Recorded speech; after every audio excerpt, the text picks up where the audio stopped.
ke-108, Kebimbangan Hati. Yongki sedang asyik mengenalkan agama Islam pada Lucy. Indria juga tak luput mengajarkan bagaimana sebagai seorang gadis harus menjaga diri dalam berpakaian dan juga akhlak yang baik. Kak Lucy paham? Tanya Ayunda yang ikut menyimak kedua orang tuanya. Sedikit-sedikit, ternyata Islam itu indah. Jawab Lucy tersenyum senang. Pernah punya pikiran untuk masuk Islam? Menjadi wanita solihah? Tanya Ayunda penasaran. Itu bukan suatu keputusan yang bisa aku pilih sendiri. Aku harus meminta izin bagaimana dengan pendapat orang tua. Jawab Lucy. Kalau hati Kak Lucy pribadi bagaimana? Tanya Ayunda serius. Aku masih perlu belajar lagi, karena memang baru kali ini aku mempelajarinya, agar hati ini yakin dan kelak tidak goyah. Jawab Lucy. Yongki dan Indria tersenyum, mereka yakin jika Lucy masih ada harapan untuk berubah. Sebenarnya jika dinasihati dengan lembut, Lucy anak yang patuh. Pelan-pelan dipelajari, nanti kamu bisa merasakan bagaimana indahnya dan tenteramnya hati ketika memiliki iman. Bujuk Indria. Iya, Tante, Om, terima kasih karena sudah mengizinkan aku menginap di sini. Bahkan kalian juga memberikan pelajaran yang teramat berharga. Jawab Lucy bahagia. Makanya, meskipun kamu berteman dengan Arjun nanti juga harus ada batasannya. Sekarang kamu mengerti kan? Sela Yongki ramah.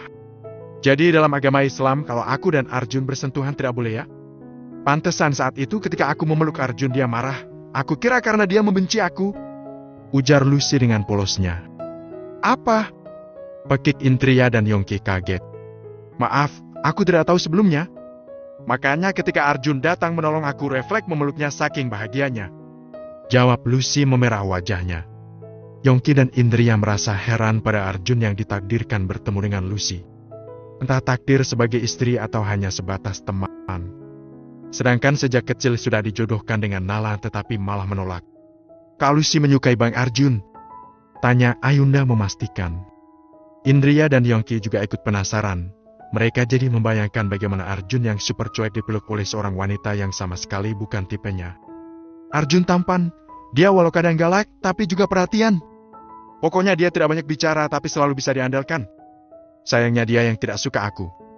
Keluh Lucy.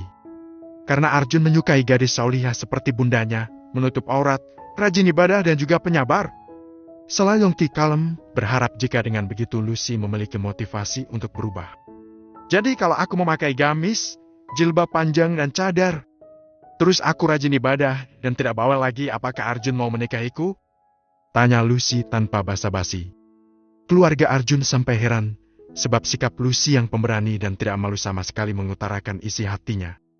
Kami tidak bisa menjamin, karena hanya Arjun sendiri yang bisa menentukan. Tapi tidak salah jika kamu mau mencoba. Balas Indria. Beruntungnya Arjun memiliki keluarga yang baik. Aku benar-benar merasa memiliki keluarga.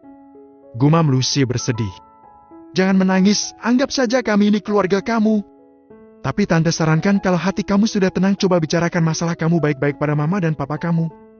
Jika memang mereka sudah tidak bisa bersama, jangan membuat kamu bersedih. Bujuk Indria. Iya, Tante. Aku akan mencoba untuk belajar menerima kenyataan. Jawab Lucy langsung ceria lagi. Indria tersenyum, bisa jadi gadis yang masih lugu ini menjadi istri Arjun. Dengan sikap yang ceria ini memang mengimbangi watak putranya yang cuek dan tidak suka banyak omong. Tetapi tiba-tiba Arjun dan Nala muncul, membuat Indria menjadi heran dengan putranya sebenarnya siapa yang disukai. Assalamualaikum. Waalaikumsalam. Kak Nala, kenapa tangan kamu diperban? Pekik Ayunda kaget. Duduk sini, bagaimana bisa sampai terluka? Sela Indria cemas. Arjun segera menceritakan semuanya, tanpa dikurangi atau ditambah-tambahi. Ya Allah, untung saja kalian masih diberi perlindungan. Ujar Indria. Duduklah di sini Jun, biar kalian dibuatkan minuman. Balas Yongki.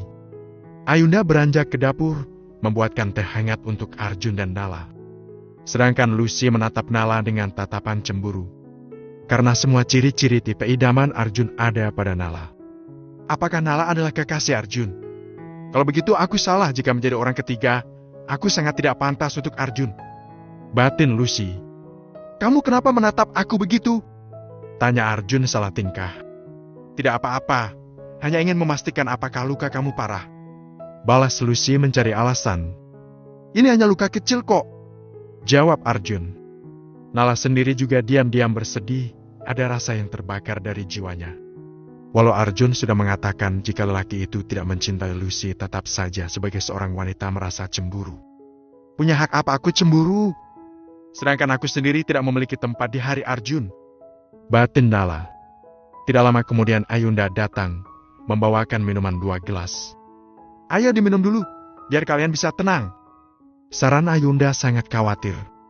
Terima kasih, tumben sekali kamu sangat perhatian, jawab Arjun setengah bercanda agar suasana tidak tegang. Jadi Naesen masih di kantor polisi? Apakah sudah memberitahu orang tuamu? Tanya Yongki pada Nala. Iya, Om, dia bersama temannya melaporkan ke polisi sambil menyerahkan tas yang tertukar.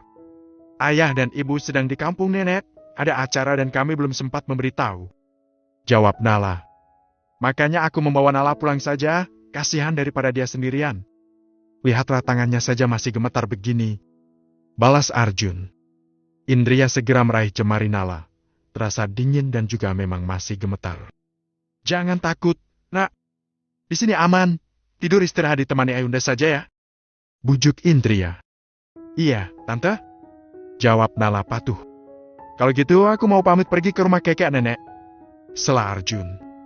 Jangan, ini sudah hampir larut malam. Sebaiknya kamu tidur di rumah tidak apa-apa, takutnya jika di luar ada bahaya lagi. Siapa tahu mereka masih mengancam, cegah Yongki cemas. Arjun, patuhi saja perintah ayah kamu.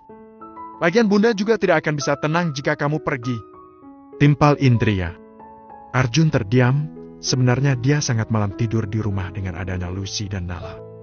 Tetapi daripada membuat kedua orang tuanya tidak tenang, dia tidak punya pilihan lain.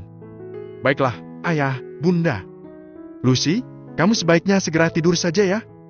Dan Ayunda, kamu bisa bawa Nala ke kamar kamu, perintah Yongki. Iya, jawab ketiga gadis itu patuh. Ketika Arjun ingin beranjak pergi, ayahnya langsung menahannya. Jun, kamu duduklah dulu. Ayah mau bicara hal yang penting, ucap Yongki. Iya, jawab Arjun patuh dan duduk kembali. Setelah Yongki memastikan Nala dan Lucy masuk kamar, lelaki yang sudah tidak muda lagi itu segera memberikan pertanyaan yang mengganjal hati.